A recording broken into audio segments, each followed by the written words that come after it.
సంవత్సరకాల Bible పఠన ప్రణాళికలో 200వ రోజు జూలై 18వ తారీఖు. ఈనాటి అనుదిన బైబిలు పఠనములో 2 అధ్యాయములు పరిశుద్ధ గ్రంథములోని పాత నిబంధన గ్రంథము నుండి, రాజులు మొదటి గ్రంథములోని 12వ అధ్యాయము మరియు 13వ అధ్యాయము. ఈనాటి భాగములోని 2 అధ్యాయములలో మొదటి అధ్యాయము రాజులు మొదటి గ్రంథంలోని 12వ అధ్యాయంలో ఉన్న 33 వచనములు. రెహబామునకు పట్టాభిషేకము చేయుటకు ఇశ్రాయేలీలందరూ షెకెమునకు రాగా, రెహబాము షెకెమునకు పోయెను. నెబాతు కుమారుడైన యరొబాము రాజైన సొలొమోను నద్ద నుండి పారిపోయి ఐగుప్తులో నివాసము చేయుచుండెను. యరొబాము ఇంకా ఐగుప్తులోనే ఉండి ఆ సమాచారము వినెను.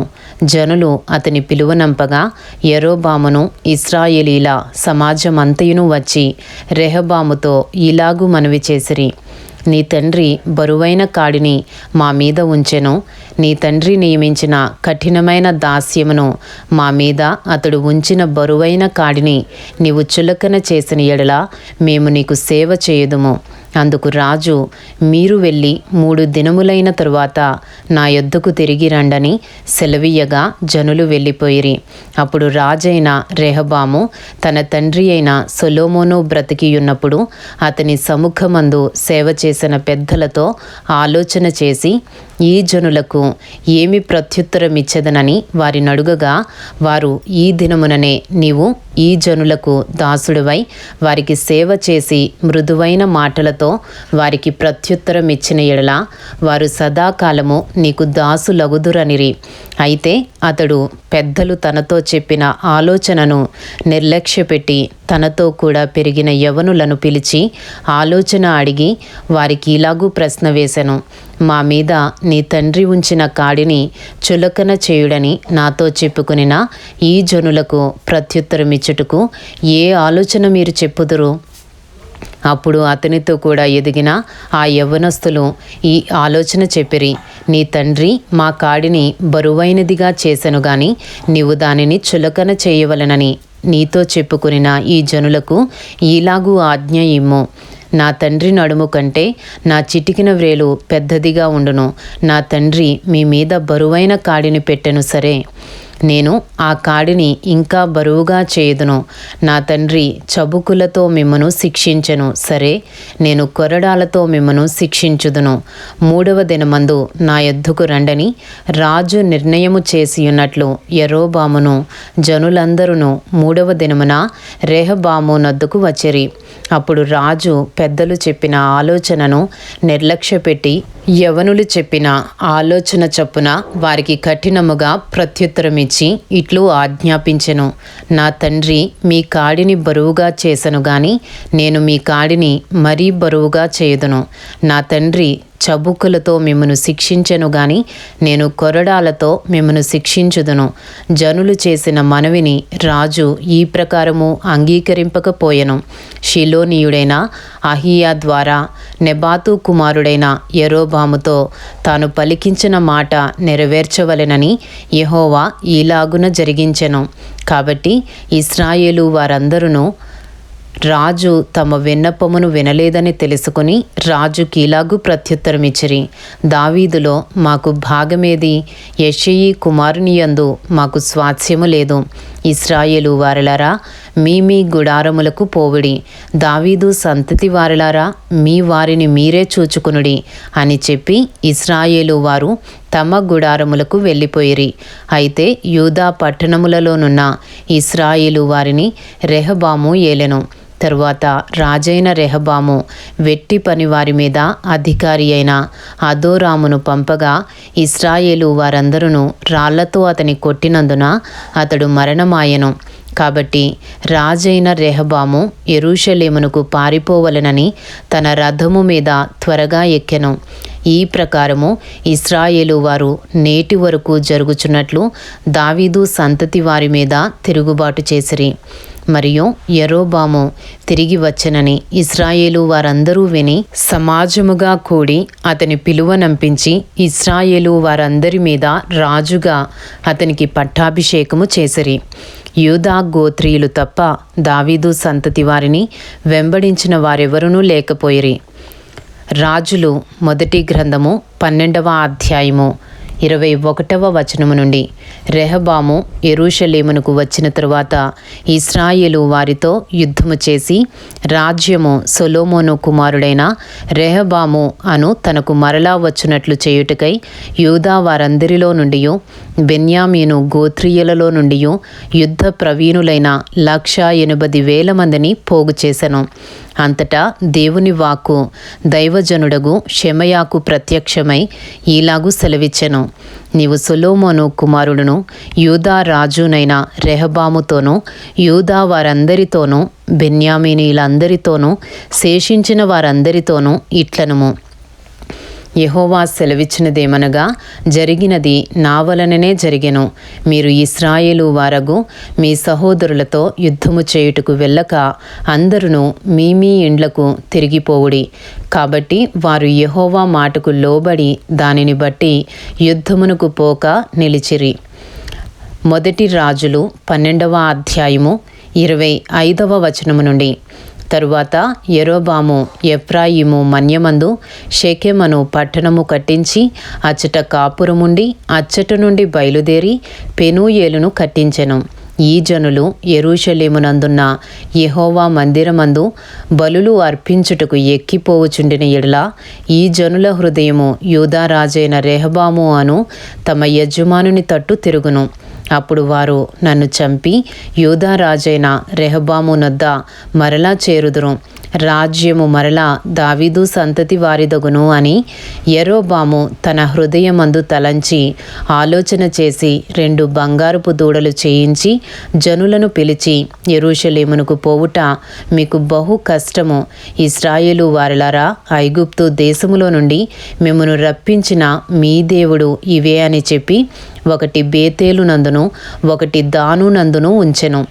దాను వరకు ఈ రెంటిలో ఒకదానిని జనులు పూజించుట వలన రాజు చేసిన కార్యము పాపమునకు కారణమాయెను.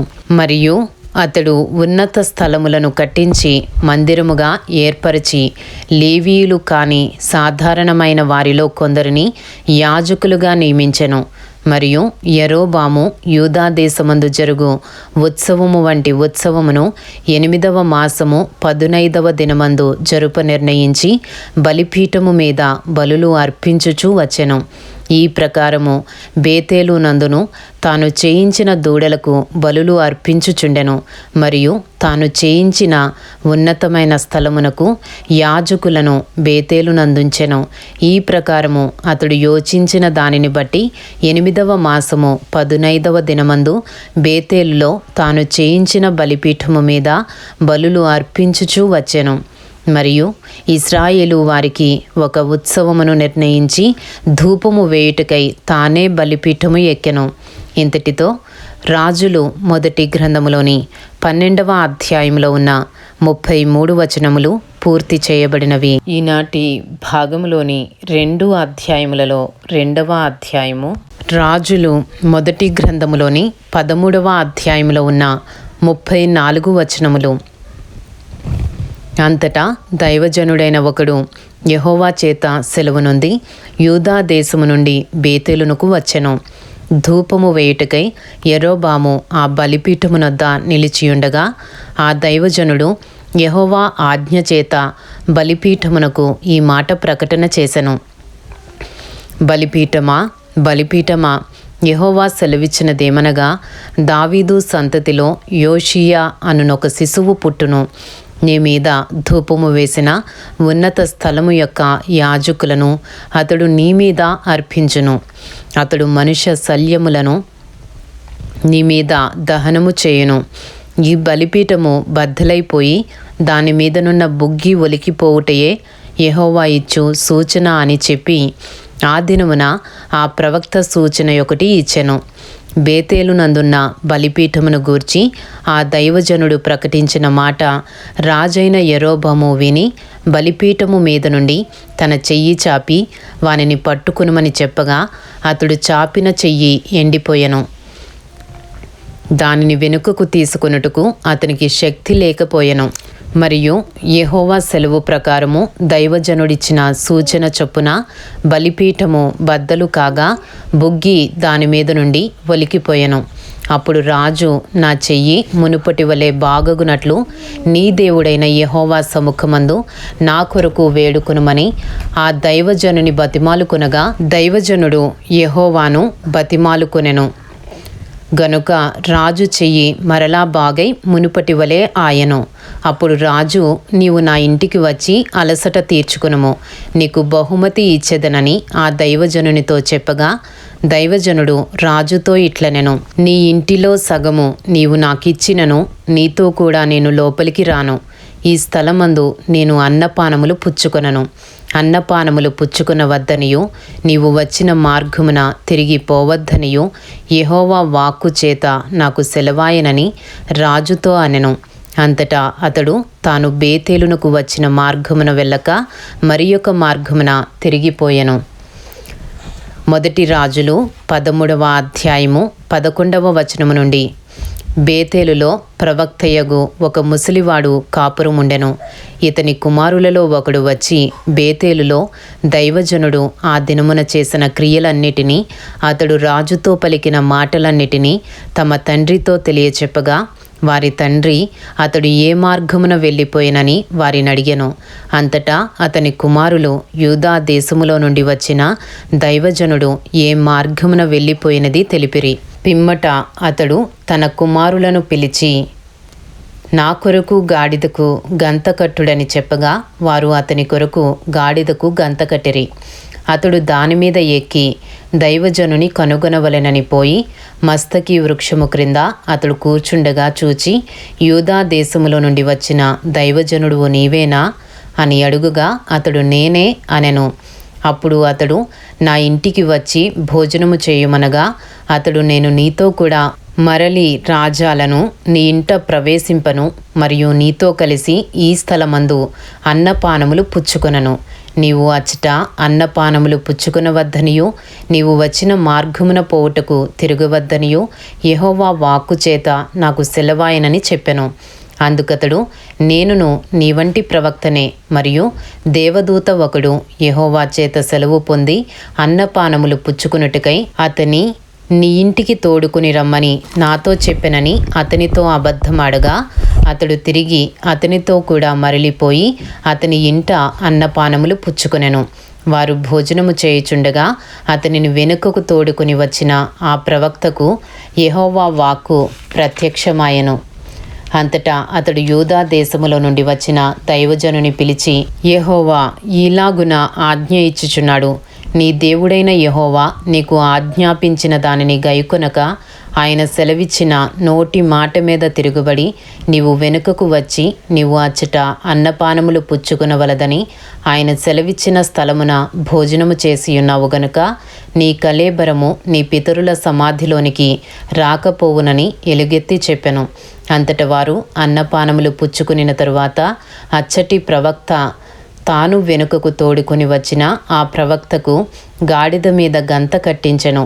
అతడు బయలుదేరి మార్గమున పోవుచుండగా ఒక సింహము అతనికి ఎదురుపడి అతని చంపెను. అతని కళేబరము మార్గమందు పడియుండగా గాడిద దాని దగ్గర నిలిచియుండెను. సింహమును శవము దగ్గర నిలిచియుండెను. కొందరు మనుషులు ఆ చోటికి వచ్చి శవము మార్గమందు పడియుండుటయు సింహము శవము దగ్గర నిలిచియుండుటయు చూచి ఆ ముసలి ప్రవక్త కాపురమున్న పట్టణమునకు వచ్చి ఆ వర్తమానము తెలియజేసిరి.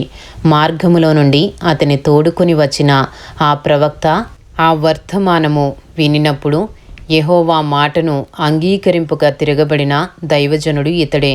యెహోవా సింహమునకు అతని అప్పగించియున్నాడు.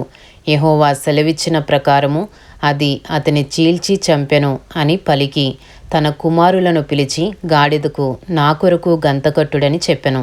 వారు అతని కొరకు గంత కట్టినప్పుడు అతడు పోయి అతని శవము మార్గమందు పడియుండుటయు గాడిదయు సింహమును శవము దగ్గర నిలిచియుండుటయు సింహము గాడిదను చీల్చివేయక శవమును తినక ఉండుటయు చూచి దైవజనుని శవము ఎత్తి గాడిద మీద వేసుకుని తిరిగి వచ్చెను.